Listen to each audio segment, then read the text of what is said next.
that which makes policy making a lot more meaningful and a lot more responsive. And therefore, I appreciate the particular role that you play and keep it going. Participating in one of the discussions today, a job is being made easier, as the job is being made easier in the government too by the Honorable Prime Minister. I was so glad that he set the pace for this meeting. I was so glad that he spoke, as always, very effectively on the expanse of what we are planning in terms of this tenure beginning 2019. He's spoken elaborately on many things, making my job easier, as he does for us in the government too. But then there are 10 specific things that I would like to very quickly present before you to say how this government is some set of people who listen to the industry, who keep their ears very close to the ground, and also not wait for opportune moments but immediately respond with some action which will make a difference. And this, I say, being a cog in the wheel, if you want to use that expression, as I was getting into the ministry, within a couple of weeks having to present a budget which is interim, not so interim but yet one budget which had already been presented and a second one being done in the middle of the year. So immediately after that, when there was a need, the cabinet decided and the PMO gave us all the encouragement and therefore was able to come up with several steps post-budget, which was essentially responding to the industry. And some of them are probably showing some effect on the ground now, but I would like to recall just 10 of all the steps that I've taken. Only because it is because of those 10 steps that I'm moving ahead with a lot more sense of, having to respond in preparing the next budget. And therefore, the 10 steps are being reconnected before you only with an expectation that even as the pre-budgetary consultations are going on, one which happened this morning too, I would get even more calibrated inputs from the industry and therefore be able to present a budget which will be a lot more relating to the situations that you present before me. So very quickly, the issue of liquidity was one which came up in a very big way after my budget presentation. There is no liquidity in the market. There is no liquidity. So in that, together with the banks and together with the Reserve Bank, we had spent a lot of time understanding where is it getting locked up. After all, for the banks, we did infuse some money in the budget. And post-demonetization, there was quite a lot of cash which came into the banks. So where did this liquidity go? And if it is indeed not reaching those who need it, we needed to spend some time, and that is what I did personally with the Reserve Bank and with the officials and all the banks, private and public sector concerned, and established as to where the liquidity was getting locked up. Even today, I hold it up against the banks, particularly the public sector banks, saying they should even more speedily move the liquidity that they have and not earn out of reverse repo. I keep telling this to the bank. There's no point in saving it in the Reserve Bank. You have to keep moving it further through the NBFC, through direct lending and so on. So liquidity, the problem was identified, and we have had several sittings, and also the banks were made to go to the districts, made to go and meet up with NBFCs and start giving the money out. Banks were also infused with the equity, both in the budget and afterwards. I've been talking to them to see how best they're going to use it. Banks have also had one round of mergers. We've given them the capacity to decide on their own. We've assured them.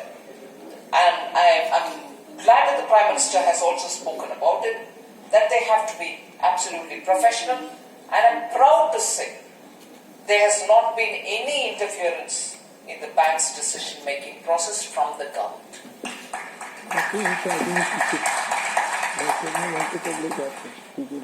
We've decided that professionals will be appointed, tenure guarantee will be given to them, and above all, we've already put in place a system through which those decisions which may have a CBC vigilance dimension and those which don't have dimension of the vigilance are both to be segregated, and those which have no implication of vigilance, action should be taken without any sense of fear. And for those which have an implication of vigilance, we've got a small set of officers team within each institution which can collectively sit and quickly take a decision and move it forward. So delay for a sense of fear, and I don't accuse anyone. If banks do have the sense of fear, then what if action follows later? So am I better off not taking a decision at all? We want to assure the bankers that if this mechanism has come in play, and if this mechanism has been put in place, please ensure that decisions are segregated accordingly, and those in which there is a vigilance aspect, the committee is immediately referred to, but don't delay decisions. We've given them the provision for them to be able to confidently take decisions at the earliest. So if that is the step towards banks, I also want to say the professionalization of decision making, along with the equity which has been infused, along with the push that the government is giving, along with the tenure security that we want to give them, the banks should move forward. And I'm ensuring that I keep a close watch on it, because that's what is going to make a big difference to the economy. Banks will have to be nimble. If this is the second point that I wanted to raise, liquidity, banks, now I talk about the next layer, the NBFCs. NBFCs have gone through a very high trajectory when banks started looking at long-term financing, which actually was not their core business, but never mind, they did it. And they didn't have so much of core competency to look at long-term lending, to assess risks in projects like power projects and so on. But still they were getting into that. And the retail activity moved to the NBFC. There was at least a couple of years when NBFCs went through that phase. And as a result, today they've also probably saddled themselves with quite a lot of not so good quality assets. And that is why one of the announcements that we made was pooling of assets, looking at assets which don't have AAA quality, and then looking at assets which are probably lesser than AAA grade, and then government giving the provision that you could pool the assets and start lending too. And in between, there was also this feeling that the top 5 or 6 NBFCs are doing it all, you're getting the money for them, but not giving it for the rest of them. I've had separate meetings with not so top 5, but the bottom 15, bottom layer, and so on, NBFCs, talking to them to see how best additional money can be given so that that moves to those NBFCs also. So particularly for NBFCs, particularly those below the top 5 or top 10, we are ensuring that their assets are also being taken up and monies are lent through them.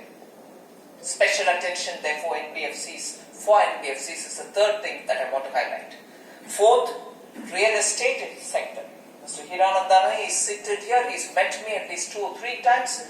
His specific requests may probably still need a lot of attention. And he wouldn't disagree with me that if I've had a lot of arguments also with him. But for those projects which are remaining incomplete all over the country, where home buyers were worried that they've taken the EMI, they're sitting, they're paying the rents, but they're not getting their homes. So we've spent some time to understand how best we can do and what we come up with it. And I'm so glad to say that the Cabinet has given the approval for it, that there will be an alternative investment mechanism which we create. We put in the money first into it, and additionally we'll keep adding to it, and investments from elsewhere are also brought in. And through opening an escrow account, those projects which are waiting to be completed, shall get completed. And for this, the RERA registration is all that I'm looking at. We're not looking at those projects which are in NPA, we won't deal with it. No, we're dealing with that also. We are dealing with projects which are NPA, we are dealing with projects which have stressed assets. We are looking at even if you're an NCLT, projects which are incomplete will get the money. And it will get completed, and we shall keep that going till as long as we are on a safe limit. So not just Delhi and Mumbai, anywhere in the country. And we've already got a list of 50 which is getting cleared. Every week there is an announcement from the ministry to say how many new such projects have received their money. So it is not as if decisions are being taken and we don't know what progress is being made. I'm giving the decisions. I'm also making sure that as we progress in them, a weekly announcement is made so that everybody knows that these are not decisions just to change the mood, but actually make a difference. So if that was fourth, the fifth one I want to say is about the MSMEs. We made sure that stressed MSMEs will not be declared NPAs. They can be restructured without becoming an NP. We've also ensured they get additional term loans, additional liquidity through their working capital requirements. Both have been given. And I'm also not sitting back and saying, I've done this, you please go access the bank. I've told banks between 7th December, it commenced on 7th, so I'm quoting 7th, between 7th December and 7th January, we are in that period where MSMEs can approach any public sector bank and sort their accounts out. It's a special campaign being run for MSMEs just so that they don't sit back wondering who's going to attend to them. In the meanwhile, I know my senior colleague Gadkari ji is going to be here with you all. He's working on how best we can have MSME definition re-looked at.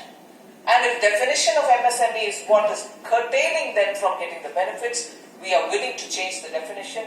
But not sitting in Delhi, he's gathering views from every MSME that can be approached, and the definition is in response to what the MSMEs want. So that might be something which will help them, and we are ensuring that the special reaching out for MSMEs going to make a big difference to them. Any more help that the MSMEs have been asking, we are willing to deal with it. The sixth that I would like to underline, you know, even during the budget I had announced that 1 lakh crore will be given for infrastructure, and I have announced post-budget that I'll make sure that it will be front-loaded.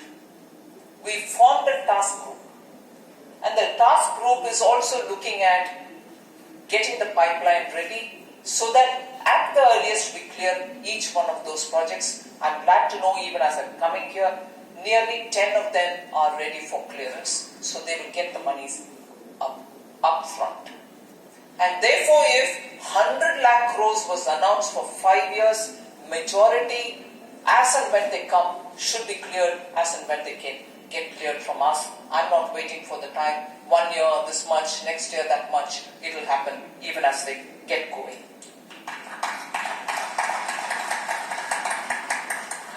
Corporate tax reduction is something which has been talked about a lot. Now, as a result, a lot of others have started asking, which shows that there is an impact of that step taken. Cooperatives want that. Partnerships want that. Limited liability partnership also want that. So, the fact that it has made a difference, much before it shows in newer investments which are to happen post-October, when the decision to have the lowest rate applicable for new investments are going to take shape. Other sectors, other formulations are also asking for. Now we've given it only for the Companies Act, they want for cooperatives and partnerships. I expect a lot of change to happen, a lot of newer investments to take place. People are asking for a lot of clarity because we've mentioned it is only for manufacturing. What constitutes manufacturing is also something which we are talking about. So if that's one. The one other thing which I want to add here, probably as my last step here, last item that I want to mention here is the issue of how taxation collection happens in this country. Because in doing a business, other than the benefits that you might want, other than the ease of doing business that you would want, other than having your inputs obtained at an affordable cost that you would look at, other than looking at reforms in energy sector which has a direct bearing on your production, one thing which was niggling in everybody's mind was, is there a friendlier way in which you can take taxes from us? I'm not using the pet word, as you know, harassment. So I've gone around the entire country meeting with tax administrators to say it is possible to collect without really breathing down the necks of assessors. I've gone around the country to speak to every zone. But more importantly, I didn't leave it at that. We've brought in technology. We've assured each one of you that if you receive a notice from the tax authorities and if it doesn't have a digital number on it, if it doesn't have what that is called as the DIN number in it, you're perfectly within your rights to say, sorry, this is nothing that I can attend to because it's not right. Without DIN number, a notice coming to you can be rejected and you will not be doing an unlawful thing. That has already been introduced. So if the DIN number is not there in the document, in the notice that you get, you can always put it in the bin and say, I didn't receive. You will not be lying because that's not an official notice. And after that, if queries are asked and you're going to reply and you replied, and even after your reply, if there is a need, it would be a faceless assessment. A tax official shall not knock at your door. You can be assured of it. A tax official shall not knock at your door. He shall ask you for a reply, and a faceless assessment is what is going to decide what is it that you have to pay. And what you pay will not be different from what is in the document, in the paper. So it's not going to be one thing for official payment, another under the table. And this is not just for income tax. I've said this is also going to be introduced for the GST. So even the indirect taxes that you pay for the businesses that you do shall go through this faceless technology-driven system so that you ensure that tax harassment shall be a thing of the past. And for all disputes which have been there before the GST era, we've already launched a scheme through which the Sabka Vishwas amnesty scheme has been introduced. It's a checkbox driven item where you mark up what you are, in which category you are, and you know the amount you'll have to pay up and get out of that situation. That ends on 31st of December. I once again appeal to all of you all to please look at what is the prospect of, if any, that you have, if you go through the system, if you can benefit from it. I'd like to conclude by only saying the Prime Minister has very clearly stated his vision and see how best we can go forward with your cooperation. So I don't need to add more to it. But there are one or two things that I would certainly take this opportunity to add. We are led by a Prime Minister who in his last 5 years has shown conviction to change India's systems, make them transparent, take on some tough decisions in cleaning up the banks, in cleaning up the systems, and making sure that we remain responsive to industry. So I would want to draw your attention saying, here is a Prime Minister who as Chief Minister showed that development and growth are the two top priorities, and that continues. Reform continues. The commitment for reform continues. Although I may have listed 10 things before you, but there are major steps which are being taken which make India stand out. and it will not be an exaggeration if I say this. You had an example of Mr. Junaid Ahmad representing the World Bank in this region, speaking for all that we have achieved in this country, not just in the last 5 years, but several years, but particularly in the 5 years. It is that we have to believe in. That kind of claim that he's made is not from out of nowhere. They are data backed. These are very clearly what the government has achieved with your help and cooperation. You are instrumental in bringing this change. And why wouldn't we want to believe in it? Therefore, I would appeal today, in your 100th year, ASSOCHAM, please, get out of this mood of self-doubt. Get out of this mode of self-doubt. Can we do it? Can India do it? What's happened to India? Why is this negative mood? Get out of this self-doubt. You are the very big people who have contributed to that kind of achievement, that today World Bank's representative stands before you to say, hey, you've done all this.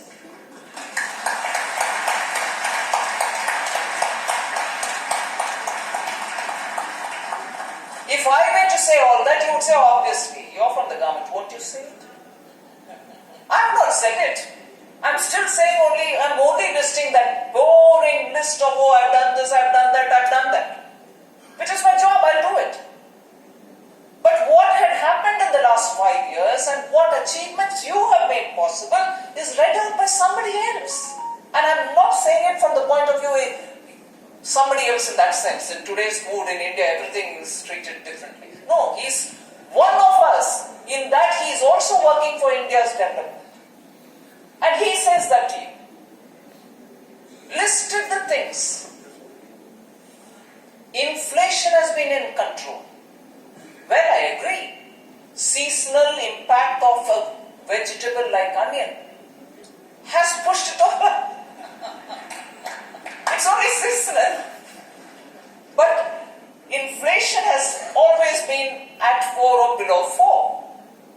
Remember those days when food inflation was in double digits? Not very long ago, before 13, 14. Even with onions playing havoc, we've not crossed 4. All right, just a bit near 4. Inflation has been kept under control. Our macroeconomic fundamentals are absolutely strong. Like never before we are getting FDI, like never before our foreign exchange reserves are really big. Banks are professionalized. PSU disinvestments happens. And we also have heard several people who are achievers in their own rank. Shri Anil Agarwal talking about business means that here's somebody who's grown from nothing to top the world's list of industrialists. He's here before us talking as to what we can do. And that was possible in India.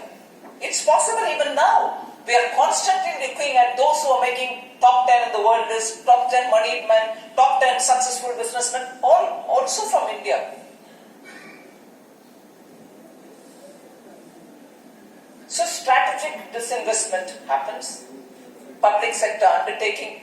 The reason why I picked up on Shri Anil Agarwal was he reminded us saying there's no business for government to be in business. Disinvestments are happening. And some of y'all will have to come forward to offer bids. You can't remain quiet. You should look at prospects of growing your business through taking up some of these companies which are coming on, which are essentially Indian companies. So you must be the first bidders. You must be the first bidders. And the last thing which I would want to draw your attention to say that this government understands what it is to be in sync with the industry. Look at the IBC, the Insolvency and Bankruptcy Code. Please look at its trajectory. When was it brought in?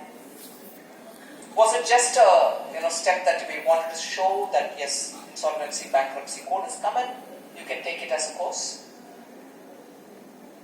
and the constant repeated amendments with which it is going into the parliament, defended, voted upon, and we come out just in time so that industries get assured that if there are little tweakings which are required, because there are interpretations which are leading it to, put the whole case in a circle.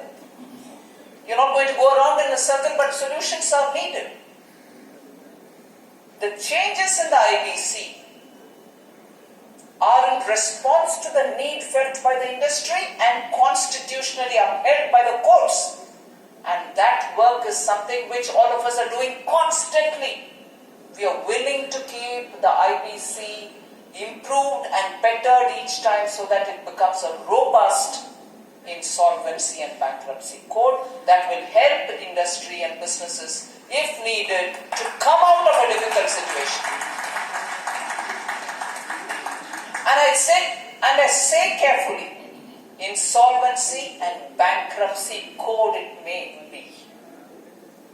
Insolvency and bankruptcy code it may be.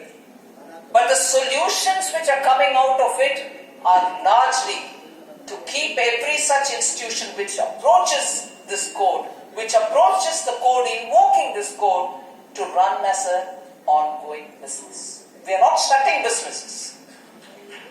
Ongoing business is what the resolution is all about.